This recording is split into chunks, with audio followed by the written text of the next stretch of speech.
Welcome to On Strike, a production of Worker Strike Back. I'm Kshama Sawant. Since Kamala Harris was crowned the Democratic Party nominee in the climax to the most breathtakingly undemocratic primary in modern history, a gaggle of cheerleading voices has been telling us Harris is anything and everything you want her to be. In what is shaping up to be the most vacuous US presidential campaign in my lifetime, Harris and now her vice presidential pick Tim Walz are running as living cardboard cutouts. The Harris campaign's website has no clear positions on things like the $15 an hour minimum wage, Medicare for all, free college education, or any of the other demands that dominated the past two presidential cycles because of the Bernie Sanders primary campaigns. Instead, what you'll find there is lots of merch for sale. Their logic appears to be, if you're buying the political fantasy that this is a progressive, pro-working class campaign, then why not buy a coffee mug or camo hat to go with it? Even the campaign's FAQ page is not about what Harris and Walz stand for, but instead, it's a customer service page for the campaign's merchandise orders. Meanwhile, we're being subjected to cringy staged phone calls, one between Harris and Coach Walz and another between Harris and the Obamas, both chock full of crap like, "We got this," and "Let's do this, buddy." Do what? Carry on the genocidal war on Gaza full blast? Harris used to be correctly criticized for being the queen of inanities, but now we're supposed to soak them up as folksy charm. In 2008, Obama campaigned on similarly vague taglines of hope and change with matching blue poster merch which could be seen everywhere. But tonight, because of what we did on this day, in this election, at this defining moment, change has come to America. But even Obama was forced to take a few positions to encourage progressive illusions, including the idea that he was an anti-war candidate and that he would support single-payer healthcare. Well, we saw how that turned out. Obama bailed out Wall Street instead of working people during the Great Recession, abandoned single-payer healthcare, tossed aside his promise to codify Roe v. Wade, and carried out a troop surge in Afghanistan. These predictable betrayals by Obama laid the basis for the rise of the right-wing Tea Party in the absence of a left alternative. Like Obama, Kamala Harris has the telltale enthusiastic backing of a large majority of the warmongering billionaire class. She has signaled her full support for the genocidal war on Gaza. Hundreds of millions of dollars are rolling into her campaign coffers from wealthy corporate interests like Comcast, Wells Fargo, and Amazon. She's the top recipient of US bank donations this year. In fact, Harris is likely to run to the right of Biden-Harris 2020 campaign because that campaign was under pressure at the time from Bernie Sanders' primary challenge and the Black Lives Matter movement on the streets. There is no such pressure now. Sadly, just as with Biden, rather than putting pressure on Harris, labor leaders have rushed and gushed to endorse Harris. They've done this uncritically, with no democratic process in the unions and without even a mention of what a Harris presidency needs to do for working people. 7 unions, including the National Education Association and the United Auto Workers, together representing 6 million union members, took the unprecedented step of a public and unified call for the US to end military funding to Israel. And yet these same leaders had previously all endorsed warmonger-in-chief Biden and later endorsed Harris within days of her coronation without any discussion or vote by their rank-and-file membership. UAW leader Shawn Fain said that he would not rush to endorse Harris and then endorsed her barely a week later. All this, unfortunately, represents a dead end for both the anti-war movement and for working people. The fawning over the Harris campaign reached an exponentially more painful level in response to Harris announcing Minnesota Governor Tim Walz as her running mate. The New York Times breathlessly exclaimed that in selecting Walz as her running mate, Harris had picked, quote, "a white guy who exudes Midwestern dad energy," end quote. The Times also said, quote, "The great dream of Miss Harris's pick is that Mr. Walz's brand of affable cultural politics can help broaden her appeal and win back some of the voters who've been fleeing the party for years," end quote. Let's be clear. US imperialist interests, the billionaire class, and their political standard bearers like Nancy Pelosi would not in a million years stand for any ticket with even a shadow of doubt about their unshakable loyalty. Wall Street and AIPAC and the rest of the political establishment know that Harris, if elected, would 100% drive forward the warmongering and anti-worker agenda of US capitalism. You know what? If you want Donald Trump to win, then say that, otherwise I'm speaking. Let's look at Walz's concrete record. Anti-war activists are being urged to think of Walz as someone sympathetic to ending the war on Gaza. And Walz may indeed sound different and better than, say, Pennsylvania Governor Josh Shapiro, who was billed the top contender for Harris's running mate and who grotesquely likened anti-war protesters to the KKK. And by the way, for Shapiro to almost be picked by Harris says a lot about her politics. But while Walz may seem less obviously antagonistic to the anti-war movement, it would be completely naive to think that he would have been picked if there was the slightest indication he would be anti-war. As Minnesota's Arab American anti-war activists have said, Governor Walz has been pretty clear in his support for Israel in the past. Apparently, he was briefly okay meeting them to quote-unquote listen to their stories, but the moment it became clear to him they wanted to meet him to unequivocally demand real solutions to the war, he quickly shut down the meeting. Walz is also the guy who deployed the National Guard against the George Floyd rebellion in 2020. It is extremely unfortunate that most leaders of the labor movement not only rushed to join the Harris cheerleading bandwagon, but are also now going into raptures about Walz. Flight Attendants Union President Sarah Nelson, who courageously defied President Trump during his federal government shutdown, posted a tweet that said, quote, "She's our leader. Kamala Harris shows us with Tim Walz's pick that she's in touch with the country and what we need to win. People are hungry for this kind of leadership, speaking directly to the people about our struggles, needs, and how we fix it together." End quote. Jacobin, the main publication of the Democratic Socialists of America, published what practically amounts to an ode to Walz's supposed left and progressive credentials. Walz may be a former union member, he might look better than the war hawk Josh Shapiro, and he might sound like an everyday working person. But having been a working person does not guarantee that you will do what it takes to stand up for working people once you're elected to office. AOC touted her bartender background ad nauseum, but she soon became a happy cog in the Democratic Party machine. Last year, the Minnesota Nurses Union was fighting for what they called the Keeping Nurses at the Bedside Act, a statewide bill that would have required hospitals to form committees made up of nurses and other hospital staff to create staffing plans that include the maximum number of patients each nurse can typically safely care for. The Nurses Union brought the bill forward in the context of chronically severe understaffing, typically being 30% short every day, with union and non-union workers putting in 12-hour shifts daily. In response to the bill, the executives of the Mayo Clinic, a private nonprofit institution which is also the largest employer of Minnesota, threatened to move their infrastructure worth billions of dollars to other states unless the state legislature killed this bill. Governor Walz led other Minnesota State Democratic Party politicians in dutifully caving to Mayo's threats. He agreed to exempt the Mayo Clinic from the legislation, and once that happened, other hospitals demanded the same, and very soon the bill was dead. And Walz's role in throwing the nurses and the union under the bus can be taken straight from the horse's mouth. Mayo executives themselves said that Walz was quote-unquote essential in killing the bill.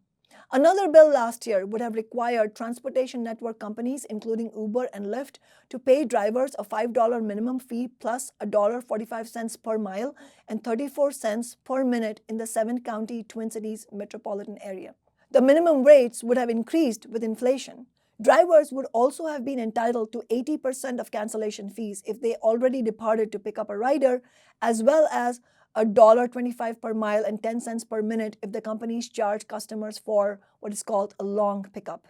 As reported in local media at the time, drivers were ecstatic at the prospects of better pay and protections. But predictably, Uber viciously opposed the bill and threatened to only offer premium products inside the metro area and stop service entirely outside the metro area. Once again, the corporations found a loyal friend in Governor Tim Walz, who outright vetoed the bill. A watered-down version of the bill passed this year, which Eid Ali, the president of the Minnesota Uber-Lyft Drivers Association, said was a real letdown. In reality, the net result of Walz's selling out of the Uber and Lyft drivers has been that the two corporations have further strengthened their hold in the state of Minnesota, including removing the ability of cities to set wages, enforce them, and to collect data about ride-hail operations in their jurisdiction. America's dad simply isn't the friend of the American worker that he's being made out to be. If he was, does anyone really think the Democratic establishment and their billionaire paymasters would be signing off on him? To the extent that Walz and the Minnesota Democratic Party did pass legislation that benefited working people, it was only under immense pressure from activists like Eid Ali and the working class organizations and movements they represent, like the Minnesota Uber-Lyft Drivers Association. Minneapolis was the epicenter of the George Floyd uprising in 2020, which put the political establishment under enormous pressure. Minnesota has also been a site of important worker organizing, including Amazon workers outside of Minneapolis, who were among the first Amazon workers in the country to begin organizing openly. They carried out the first ever strike of Amazon workers in the US in 2018 and walked out again in 2019. These are predominantly East African and Muslim workers, and among those who have played a huge role in the protests against the genocidal war on Gaza. Trump is dangerous, but Trump will not be defeated by calling him weird or failing to put forward any demands at all that speak to the burning needs of the tens of millions of American working people facing a historic cost of living crisis and likely recession. Nor will a warmongering Democratic Party ticket expose the fact that Trump is himself a warmonger. Despite being a billionaire who gave historic tax cuts to the billionaire class when he was president, Trump has had some success with posing as a friend of working people, and you could see that at the Republican Party convention with the words "Everyday Americans" in giant font behind the podium, and Teamster President Sean O'Brien shamefully speaking at the convention and showering praise on Trump and other anti-worker right-wing Republicans like Josh Hawley. The sole reason that Trump and the Republicans are able to get away with this is that millions of working people can see that the Democrats have totally sold them out. Harris has been a full partner to Biden in breaking the promise of the $15 minimum wage, betraying railroad workers by breaking their strike, and ending the child tax credit expansion. 3 of the Biden-Harris transition team, including Harris's chief economic advisor if she's elected, are top executives of BlackRock, the nearly $10 trillion Wall Street behemoth. BlackRock effectively owns many prominent corporations and also has entire nations, such as Zambia and Ghana, indebted to it to the tune of many hundreds of millions of dollars. BlackRock has refused to restructure, delay, or even lower interest rates on this debt to the neocolonial nations and is making obscene profits from keeping them in its stranglehold. And we shouldn't forget the Biden-Harris administration's deadly refusal to force big pharma companies to release the patent to the COVID vaccine, which ensured that poor countries would not have access and contributed to new waves and mutations of the virus. It's also amply clear by now the Democratic Party is where any efforts at genuine working-class politics go to die. The party's establishment successfully put the clampdown on Bernie's primary campaigns in 2016 and 2020. Bernie has since completely downgraded himself to left cheerleader for Biden and now Harris. Squad member Jamal Bowman recently lost his primary in a landslide to a pro-genocidal war establishment Democratic opponent, and now a second squad member, Cori Bush, has just lost her primary in Missouri. Like Bowman and AOC, Cori Bush sold out working people by helping to block the railroad worker strike and rushed to endorse Harris. Bush's opponent this year actually received 5,000 fewer votes than the Democratic incumbent that she beat in 2020, but her own vote total dropped dramatically more by nearly 17,000 votes.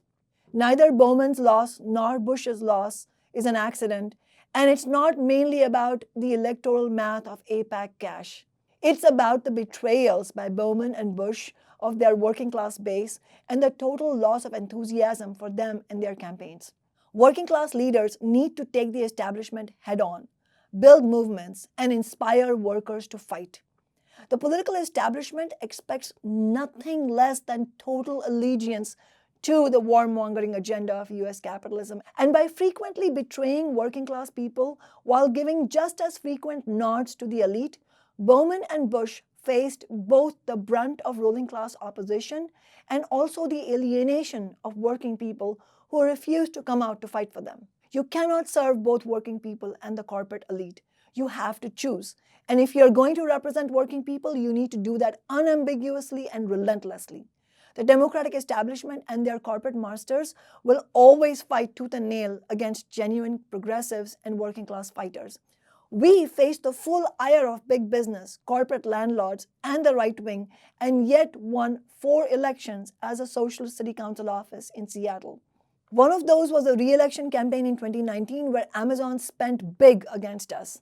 This was followed by a $1 million recall attempt funded by billionaires and corporate landlords, many of them Trump donors. The recall attempt was undemocratically put on an unprecedented December special election ballot in hopes of suppressing voter turnout in the cold and rainy weather. We won because I ran as a socialist independent of the city's Democratic Party and used my office to help organize working people to win things like the highest minimum wage of any major city in the country, the Amazon tax on wealthy corporations, and unprecedented renters' rights. Workers were willing to fight to defend our council office because we unapologetically stood up to big business and the Democratic Party political establishment and organized thousands to fight back. And it was that willingness of working and young people to fight for their elected office that allowed us to overcome the big money and powerful interests arrayed against us. I do not agree that somehow a Harris-Walz administration would be in any real way different from the catastrophe that the Biden-Harris administration has been for working people and the people of Gaza. The Democrats have shown clearly that they represent the interests of US capitalism and imperialism. Neither party has anything to offer working people.